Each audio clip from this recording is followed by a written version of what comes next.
Magandang umaga po sa inyo. Nandito po kami sa bahay sambahan.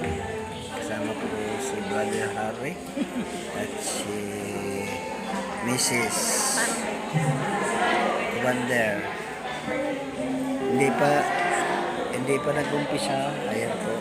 Kakunti-kunti pang mga tao.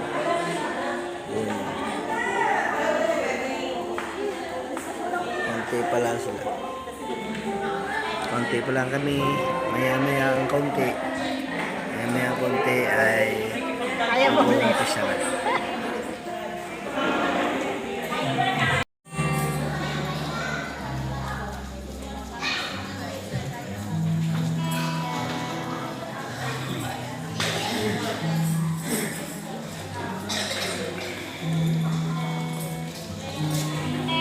Inanyayahan po ang lahat.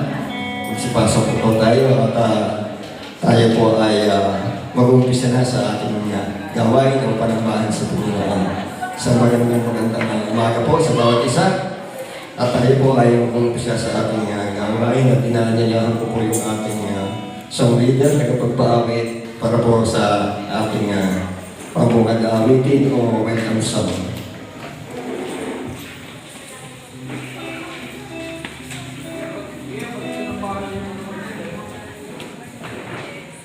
Morning po, sir.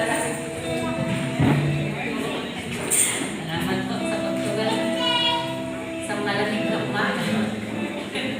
Napakalamig po. Pero salamat sa Panginoon, kahit tayo nilalamig, narito pa rin tayo sa bahay-sambahan ng ating Diyos. Nais natin siya ay bigyan ng papuri, parangal at pagsamba. Awitin nga po natin yung God's Wonderful People. Tayo po yun. Amen.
welcome po doon sa mga bago ko lamang nakita sa umaga po ito.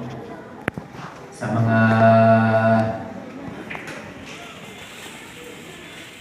kabahay ni Brother Edward, sa mga patiran niya sa bahay, welcome po sa ating mga kapatid sa dako ng Pangiti. Welcome po kayo sa gawain ito ng Panginoon. Sa umaga po ito, nais ko po munang magpasalamat sa Diyos sa isa na namang pagkakataon na ibinigay sa akin ng Diyos na ako po ay nakapag-misyon kasama po ng ating superintendent sa bansa pong Taiwan. At sa lugar po yun ay nakita ko ang kabutihan ng Diyos na yung mga nagtatrabaho po roon sa lugar ng Taiwan ay hindi aksidente na sila'y napapunta sa gawain ng Panginoon. Kundi sabi ko nga niloob ng Diyos na kayo'y makapagtrabaho sa Taiwan para makilala ninyo ang Diyos. Sila po ay kung saan-saan ang galing. Meron pong sa Davao, meron sa Bicol, meron sa Cebu, meron sa Isabela, at kung saan lugar sila ay tinipo ng Diyos sa lugar pong yun, sa bansa pong yun para makilala ang Diyos. At alam po ba niyo, tinanong ko, bakit kayo nakakilala sa Panginoon? Ano yung dahilan? Ang naging dahilan po nila, nung sila ay makakilala, kaya sila ay nakakilala dahil meron silang hinahanap. Meron silang hinahanap na hindi nila nasusumbungan pa. Yun po ay walang iba kundi ang Panginoon. Dahil nagkaroon po sila ng mga problema, nagkaroon ng mga kabigatan sa kanilang mga buhay. Pero nung dinala po sila sa gawain ng Panginoon, inibsan po ng Diyos yung lahat ng kanilang mga dalahin. Kaya salamat po sa Diyos dahil ang Diyos po ay gumagawa ng kaparaanan na ito pong Dorope, Philippines ay meron na pong 17 simbahan sa Taiwan. At bagaman hindi po namin napuntahan lahat, bali 3 simbahan po lamang po yung napuntahan namin dahil kulang po yung panahon. At yung ating pong superintendent nung pumunta roon ay masakit talaga ang paa. At pagdating po roon, makapunta po kami sa camp meeting, hindi lamang po yung paa kanyang masakit. Mas mahirap pala yung masakit din yung braso mo, hindi maikilos na maayos. Pero sa biyaya po ng Diyos, siya po ay nakakatayo. Nakakatayo po siya pagka oras na ng gawain ng Panginoon, siya ikatayo na binibiyayaan po siya ng lakas ng Diyos. Kaya po, ganun po kabuti ang Diyos, bagaman may mga hadlang o ginagamit ng Diyos na hadlang ng paraan ng kaaway para mahadlangan ng gawain, pero hindi po pinapayagan ng Diyos. Kaya salamat po sa Diyos sa loob ng 12 araw sa Taiwan, bagaman napakalamig po ng ang lamig po ron ay pag hindi 10, inaabot po ng 7 degree. Kaya meron po lugar kami pinuntahan doon na wala talagang, hindi pwedeng magluto doon sa aming pinuntahan na simbahan. At tinitiis po namin yung lamig, inuumpisahan namin basahin yung aming paa, pataas. Pagkatapos mabasa namin, ay pandalas na kami ng sabon. At nagbubuhos kami ng bigla. At pagbuhos namin, lumalabas talaga yung init ng katawan. Ganun po yung aming naranasan sa lugar po ng Taiwan na mahirap po pala yung ganun kalamig talagang panahon. Pero sa biyaya po ng Diyos, bagaman medyo nagkaroon po ako ng ubo nung ako naroon, pero ngayon po ay ayos na po. Salamat po sa Diyos. Tunay po na alam ko na ang Diyos ay mabuti at patuloy na gumagawa at nagpapala sa kanyang mga tumatawag ng mga tao para makakilala sa Kanya. Saan man tayo dalhin ng Panginoon, pagkakailangan tayo ng Diyos, tatawagin tayo ng Diyos. Kaya pupurihin po ang Panginoon. Sa umaga pong ito, bago po tayo sa salita ng Diyos, tinatawagan po muna yung may mga karawan. Daraos ng karawan, tayo po'y mananalangin doon sa Panginoon. Yun po mga nabanggit kanina.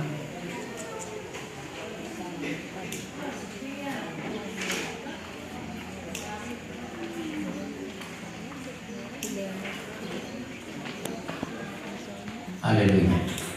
Tayo na sa kabutihan niyo at katapatan sa aming mga kapatid na ngayon po, Panginoon, ay inaalaala nila ang iyong kabutihan at katapatan. Sila po'y nagpapasalamat sa panibagong karawan na patuloy niyo pong ipinagkaloob. Mula sa aming kapatid na Gian, Panginoon, Sister Lenny, Panginoon, kay Elise, ang banal sa umaga pong ito. Salamat po sa panibagong karawan na ito. Patuloy niyo po silang pagpalain at ingatan, gabayan, samahan sa bawat araw, ilayo sa anumang gawa ng kaaway at patuloy na protektahan, Panginoon, ang kanilang mga lupang katawan at dagdagan pa ng maraming mga taon ng kanilang mga buhay. Ang basbas at pagpapalahan niyo, igawan niyo po sa aming mga kapatid na ito sa pangalan ni Jesus. Amen. Hallelujah. Ito pong talatang ito ay ito po yung verse ng ating pong organisasyon ngayong taong ito. Sa Aklat ng Roma, Kapitulo 12, talata po 1. Nagyayang po lahat tayong natin tumayo bilang paggalang sa salita ng Diyos. Ito pong verse na ito ay, ito po yung team verse ng Door of Faith ngayon pong taong 2025. Ang sabi po rito, kung yun na pong nakita, babasahin ko po at sundan na lamang ninyo yung aking pagkabasa. Ang sabi po rito sa sali na aking babasahin, kaya nga mga kapatid, alang-alang sa masaganang habag ng Diyos sa atin, ako'y nakikiusap sa inyo na ialay ninyo ang inyong sarili bilang isang handog na buhay, banal at kalugod-lugod sa Diyos. Ito ang karapat-dapat na pagsamba ninyo sa Diyos. Pagpalain ng Diyos ang kanyang mga salita. Tayo po ay manalangin. Amang banal sa umaga pong ito, muli ang iyong mga salita ay aming pagbubulay-bulayan. Paspasan niyo po ito at pagpalain. Patuloy niyo pong ipaunawa ang kahalagahan ng iyong mga salitang ito na aming pagbubulay-bulayan. Kayo po ang patuloy na aming mapapurihan at mataas sa umagang ito. Gamitin niyo lamang po ang iyong kabalingkod na maging daluyan ng iyong mga salita. Ito po aking dalangin sa pangalan ni Jesus. Amen. Hallelujah. Awitin natin yung sa iyo ihalay. Hallelujah. Dami natin ang awit nito. Hallelujah. Ialay natin sa Diyos ang ating buhay.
Hallelujah. Glorify your name, Jesus. Hallelujah, hallelujah. Hallelujah. Glory, hallelujah. Hallelujah. Tulungan niyo po kami, Panginoon Panangin, na yung buhay namin ito ay maging karapat-dapat sa inyo, Panginoon. Kayo po ang patuloy na kumilos sa bawat buhay namin. Kung may mga bagay kami na naiisip, nagagawa na hindi kaya-aya sa inyo, patuloy niyo po kaming tulungan, Panginoon, na ang buhay namin ito ay maging karapat-dapat sa inyo. Aming mga kaisipan, ang aming mga lakad, ang aming mga gawa, Panginoon, kayo po yung nakakasiyasat ng aming mga buhay. Nakikita mo ang aming mga buhay, Panginoon, sa bawat araw. Amang Banal, sa umaga po ito, kagaya ng iyong mga salita, tulungan niyo nga po kami. Tulungan niyo nga po kami, Panginoon, na yung aming sarili nito, yung aming mga katawan, ay may alay namin bilang handog na kaya sa inyo. Tulungan niyo po kaming palagi, kagaya ni Cornelio, kagaya ni Enoch, na buhay na kalulugod sa inyo. Tulungan din niyo po kami, Panginoon, na yung buhay namin ay maging kalulugod sa inyo sa lahat ng paraan ng aming buhay. Patuloy niyo kaming hawakan, ilayo sa anumang gawa ng salibutan. Patuloy na proteksyon inaasahan. Kaya sa umaga po ito, Panginoon, kami po ay pasamantalang maghihiwa-hiwalay. Ihalalapit ko po, Panginoon, ang bawat buhay namin. Mula sa maliliit na mga bata, sa mga kabataan, sa mga tatay at nanay, sa mga senior citizen, Panginoon, patuloy na proteksyon nyo at pag-iingat ang patuloy na maranasan po ng bawat isa, Panginoon. Kayo po ang patuloy na humawak sa aming mga buhay sa buong linggo. Kumatak po ng aming mga pangailangan, material, physical, emosyonal, at lalong spiritual. Kayo po yung magpala sa inyong mga anak. Sa umagang ito, hinihiling ko po ang basbas at pagpapala nyo ay igawan nyo po sa inyong mga anak sa pangalan ng Ama, ng Anak, at ng Banal na Espiritu. Ang lahat ay magsabi ng Amen.